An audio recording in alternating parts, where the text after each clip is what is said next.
घटगाँ block पिपिलिया ठारे थिबा Laxminarayan college रे 29तम वार्षिक उत्सव अनुष्ठित होईछि। एथिरे मुख्य अतिथि भाबे घसीपुरा विधायक बद्रीनारायण पात्र, मुख्य वक्ता भाबे डीडी कॉलेज ओडिया अध्यापक कविसुधा दास, सम्मानित अतिथि भाबे सांसद चंद्राणी मुर्मू एवं भागीरथी नायक प्रमुख जोग देथिले।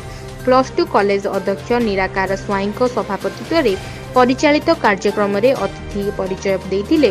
+3 अध्यक्ष दैतारी महांती, ओडिया अध्यापक मनोरंजन पल्ले वार्षिक विवरणी पाठ करथिले। इंग्राजी अध्यापक चंद्रशेखर भूइया धन्यवाद अर्पण करथिले। +2 ओडिया अध्यापक अलेख प्रसाद साहू मंच संचालना करथिले। परे छात्र छात्री द्वारा सांस्कृतिक कार्यक्रम परिवेषण करा जायतिला।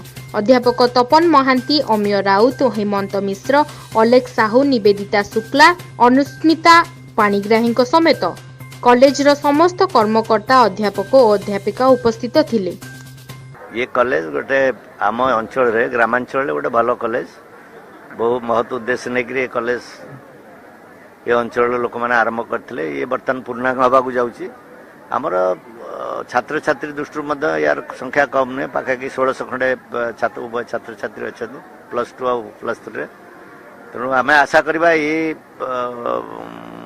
ग्रामीण कॉलेज केमती राज्य स्तर रे सब ऊपर को जीव पिला माने भल पाठ पढ़े, कारण ये वातावरण आम जहाँ देखुं बहुत भल अच्छे। यार लोकेशन नेशनल हाईवे को लगी पाखा अंचल सब गरीब पिलांकर ये शिक्षा केन्द्र, तेणु ये भल कले आमर भल हम। तेणु से उद्देश्य रखिक माननीय मुख्यमंत्री नवीन पट्टनायक सरकार रे यार बहुविध उन्नति साधित हो। जहाँ अन्य कॉलेज मानक आप देखुन पिपिलिया कॉलेज ग्रामीण कॉलेज रे से विकास तेणु आम आशा करवा ये कॉलेज आगामी दिन में ये आलोकवर्तिका जालिब, ये अंचल बड़ शिक्षा केन्द्र हम एवं सबू गरीब पिला माने ये पाठ पढ़ी निजर व्यक्तिगत विकास रे ये कॉलेज सहायक हम। पिला मानक मध्य अनेक उत्साह अच्छी, उद्दीपना अच्छी, विभिन्न प्रकार कल्चरल प्रोग्राम चली। मान्यवर विधायक घसीपुरा निर्वाचन मंडल श्रीजुक्त बद्रीनारायण पात्र मुख्य अतिथि थिले। सुश्री चंद्राणी मुर्मू निमंत्रित अतिथि थिले। आज आमर कॉलेज इनागुरेशन 2टा बिल्डिंग है आउ पिला मानकर कल्चरल प्रोग्राम अच्छी, समस्त मन में उत्साह अच्छी। अध्यापक कर्मचारी समस्ते एतरे सहयोग करुछंती। यह एक आनंदर दिन निश्चित भाव में कॉलेज पाई एवं मो पाई मध्य।